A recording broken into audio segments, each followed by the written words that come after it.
Good morning. All right. I know at 10 o'clock at recess, we're going to be way louder than that. So thank you for the second try. All right, special day today.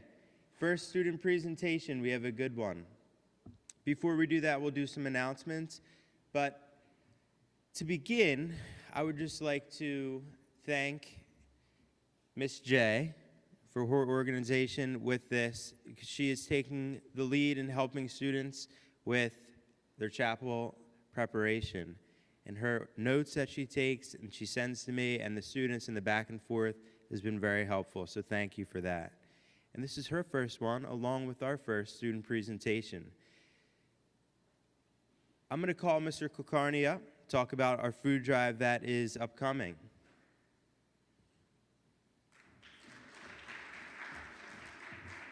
Hi, everybody. So our food drive is starting right now.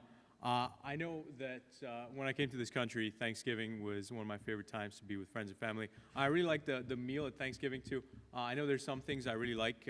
Anybody have a favorite, like, Thanksgiving side or Thanksgiving dish? Mr. Hambrick, how about you?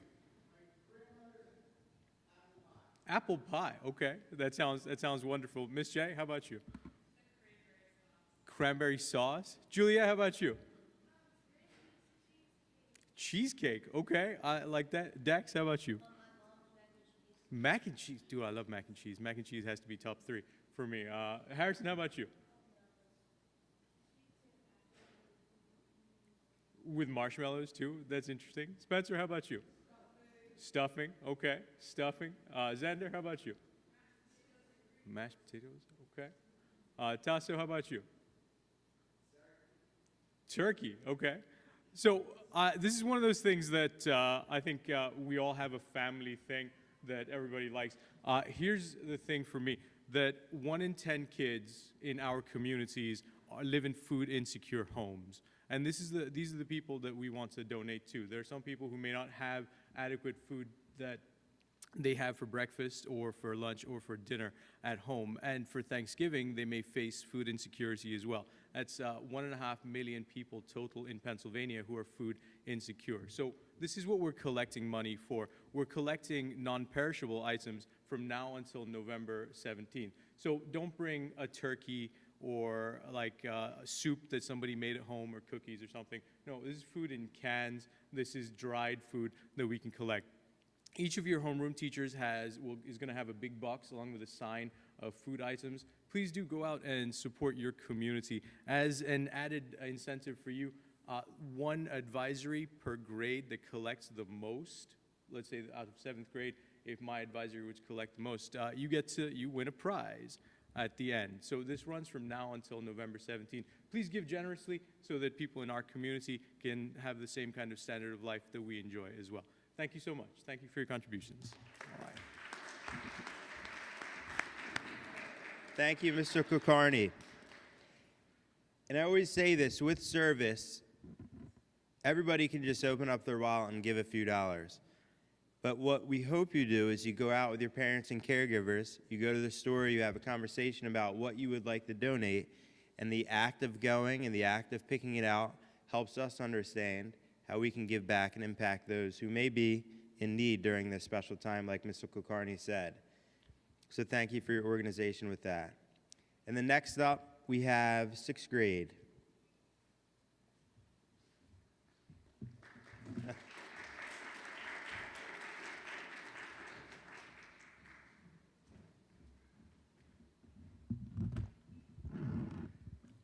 Hello, my name's Cole, this is Zach, and this is Ella, and we're this year's 6th grade class representatives.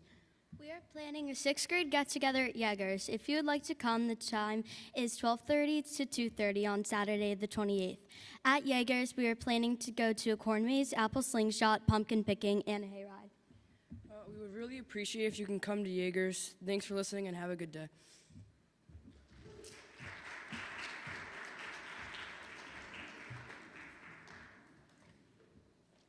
There's our Jaegers picture. And then lastly, today at lunch, and Mr. Toomey is here, so I'm going to give you your email and then send it out. But we have a call to you all for tour guides. for open house. Mr. Toomey is going to have a lunch today. It's going to be in the farmhouse. And what we really need from you is just your voice to tell the story of what happens here on a daily basis. And prospective families are going to come in, which means those who may be interested in attending Montgomery, and we feel that if you're giving the story and you're telling your experience and you're helping teach some mini classes, because we have 12 to 15 middle school students who are interested in Montgomery, that would be an amazing experience. It's another way of being on the stage, like I say. So your voice, I think, will be more impactful. So we hope that a handful of you will come, be tour guides on the open house, and then help represent Montgomery and share the story. To our speaker today, Anya. So she has been with us since 3rd grade, and she has shown tremendous growth as an individual, as a student, and now as a leader. There's something special about Anya that I want to talk to you about today, and you'll see this firsthand in her presentation. To me, it's her understanding of herself. So I think our 8th grade as a whole has a pretty special ability to stretch themselves individually as a group within the community to give back. To me, Anya is one of the standouts in the 8th grade in these areas. Her understanding of self and maturity is amazing and beyond her 8th grade years as a student. When I talked with Anya about how she approaches life, like with her presentation around Serena Williams, or this presentation, I was amazed at how Anya approaches certain things in her life, how she navigates challenges, perspective like we're going to hear today. She is mature, a very, very mature 8th grader. I'm not sure if she fully understands this yet, but I think about soccer. And if you think about our soccer team this year and who's on the team, you wouldn't say none of Anya's best friend, quote unquote, are on the team. Some of them are playing other sports. She could have just chosen to go follow them and play a different sport, but she chose to stuck with what's important to her, and that to me is special. And the other part of that goes even deeper, she's positive. And so sometimes in life, when all our friends are doing one thing, at this age, we want to go do what our friends are doing. That's natural. But she chose to step up and be a leader. One of her teachers talked about how she decided to really step up as a leader in all aspects of her life as an 8th grader, and is working at being a positive voice in the 8th grade. Her ability to see the bigger picture in life is pretty special. Her mindset with how she navigates growth and challenges and tasks that are in front of her is something that will guide her in positive directions for years to come, and her desire to give back to our community is something we will miss at Montgomery. Please welcome Anya Rega.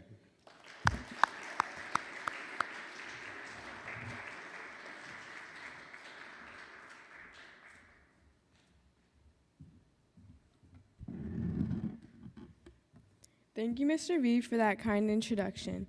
Good morning, students, parents, and faculty. My name is Anya Rege, and my chapel is on changing perspective. So I want to start my chapel off with the question: have you ever been in a situation where you lost in a competition or sport and it upset you so much and you felt like you wanted to give up? Well, you chose to look at it that way, and that was your perspective. Perspective means a particular attitude towards something or a point of view. There are many ways you can use perspective, whether it's your opinion or somebody else's, everybody has one. The two most common opposing perspectives are optimism and pessimism. An optimist is someone who expresses gratitude and confidence while also being positive. A pessimist is a person who tends to see the worst aspect of things or believe the worst will happen. Now, what do you think you are, an optimist or a pessimist? You may think you are only one, but I think I'm both, a pessimist and an optimist in different scenarios. So here's an example of me being a pessimist and then switching to the optimistic perspective. These two pictures were on the same day, and we were at Dorney Park and I was freezing. As you can tell, I was very mad in the first picture, and then my mood got changed and I became way more happier. My hands were cold and I just wanted to go home, so I was mad. I then switched my perspective and decided to enjoy the cold weather, and I got some hot chocolate and a hat and gloves, and my mood was instantly happier. Now I'm going to read a quick story and then talk a little bit about it after. Once upon a time, in a village far away in China, a boy got a horse as a gift on his 14th birthday. All the villagers said, "Wow, that's great." But the Zen master said, "We shall see." Some months later, as the young boy rode up the hill, he fell down and broke his leg. All the villagers said, "That's terrible." "We shall see," smiled the Zen master. A few years later, all the young men in the village had to go to war, but because the young boy had bent his leg, he couldn't go. All the villagers said, "This fellow is lucky." "We shall see," replied the Zen master. I wanted to share this story because it shows how the villagers looked at the little boy. They thought he was very lucky since he got a horse, but after he got hurt, everyone's perspective changed again. The lesson from this story is that you need to maintain a balanced perspective. Life is always full of up and downs. We should not feel depressed when things are not going our way. Instead, we should motivate ourselves to overcome the hurdle and enjoy life. Look at the whole picture, never at parts of our life. We should not be involved with each event. Take each incident as it happens and don't attach too much to the importance to the outcome. When I think of perspective, I think of the way I look at things. In my life, I have two main examples. My first is soccer. I've been playing soccer for 6 years now, and I've learned many lessons. When I was younger, I had a mindset that I could do everything myself and get better at soccer myself, but I've realized that the people around me, like my teammates, coaches, family, and friends, have made me stronger and better. I can get feedback from all of them on what I can do better and focus on. My perspective now is completely different than before. I switched to the bigger side and the positive side.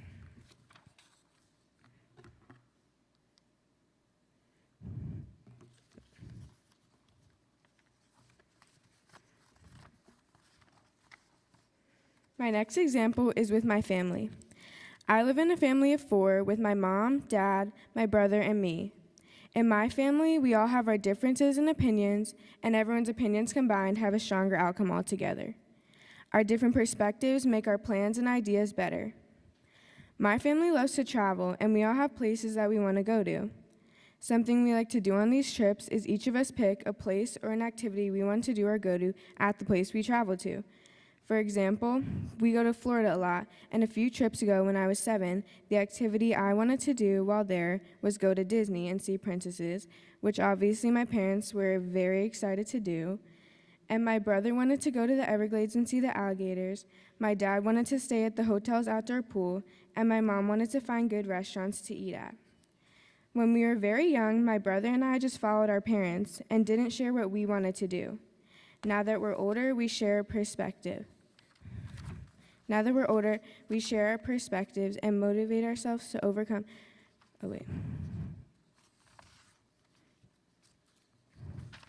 Now that we're older, we share our perspectives, and doing this created a fun time for all of us to enjoy. Having a different perspective isn't always a bad thing. It lets you share your way of thinking and contrast with others, so you understand theirs. What matters is the way you look at situations or the stuff you do in your life that will benefit your outcome.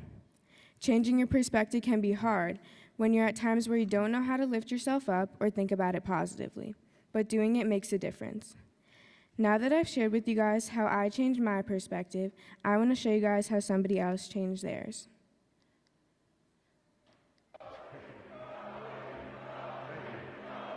Follow your passion first. When I retired from the game, I sat there asking kind of all the wrong questions. What's the biggest industry I can get into? And it's all the wrong stuff.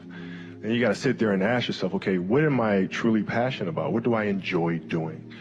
And when you feel that way, honestly, you feel like you have never worked a day in your life. It's the most fun thing in the world. You get up in the morning excited about what you're doing. And you got to be really honest with yourself about it. If you wake up in the morning and you're dreading going to work, dude, do something else. do something else. And those are hard decisions to make, but when you make those decisions, it's a very liberating experience, and you find out that the rewards will come. Well, I want to start off by reading something that you wrote right after you were injured. You said this. You gonna read the whole thing? No, I'm going to read some of it. This is such BS. All the training and sacrifice just flew out the window with one step that I've done millions of times. The frustration is unbearable. The anger is rage. Why the hell did this happen? It makes no damn sense. Now I'm supposed to come back from this and be the same player or better at 35? How in the world am I supposed to do that? I have no clue. Do I have the consistent will to overcome this thing? Maybe I should break out the rocking chair and reminisce on the career that was. Maybe this is how my book ends. Maybe Father Time has defeated me. Then again, maybe not. It's 3:30 a.m. My foot feels like dead weight. My head is spinning from the pain meds, and I'm wide awake. Forgive my venting, but what's the purpose of social media if I won't bring it to you real, no image? It feels good to vent, to let it out. To feel as if this is the worst thing ever. Because after all the venting, the real perspective sets in. There are far greater issues and challenges in the world than a torn Achilles. Stop feeling sorry for yourself. Find the silver lining and get to work with the same belief, same drive, and same conviction as ever. One day, the beginning of a new career journey will commence. Today, it's not that day. If you see me in a fight with a bear, pray for the bear. I've always loved that quote. That's Mamba mentality. We don't quit, we don't cower, we don't run, we endure and conquer. I wanted to show you guys this video because it showed Kobe's perspective after he got an injury. He felt hopeless and frustrated, and the way he looked at it was very negative. He let one injury change his whole perspective. After, he reflected on his words and regretted saying it. We're all going to have setbacks and disappointments, and we might rant about it and be really discouraged about it afterwards, but the goal is to not live or stay there. Those disappointments can bring you down or ruin you, but you can make it your goal to overcome them. It's the optimistic perspective that will let you overcome those doubts and setbacks. There's a phrase that says every cloud has a silver lining, just like Kobe talked about. This quote means that for every bad situation, there's always a positive to it. You can either look at the cloud or look at the silver lining. Now think about your perspective. Think about how you can change your mindset and how you look at things. Find the good in every situation, and it will create a better outcome for you. Don't let other people change your perspective. Just because someone else sees the negative side doesn't mean you have to as well. To finish off my chapel, I want you to look at something differently. Look at something positively. Look at something with your perspective. I would like to end with a quote. If you don't like something, change it, and if you can't change it, change the way you think about it. Thank you and have a great day.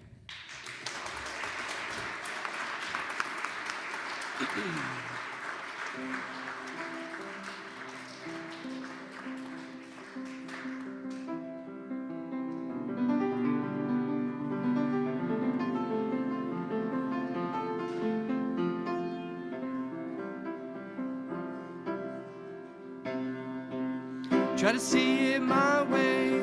Do I have to keep on talking till I can't go on? Why you see it your way? Run the risk of knowing that our love may soon be gone. We can work it out. We can work it out. Think of what you're saying. You can get it wrong and still you think that it's alright. Think of what I'm saying. We can work it out and get it straight or say goodnight. We can work it out. We can work it out. Life is very short and there's no time for fussing and fighting, my friend. I have always thought that it's a crime, so I will ask you once again. Try to see it my way. Only time will tell if I am right or I am wrong. While you see it your way, there's a chance that we may fall apart before too long. We can work it out. We can work it out. Life is very short and there's no time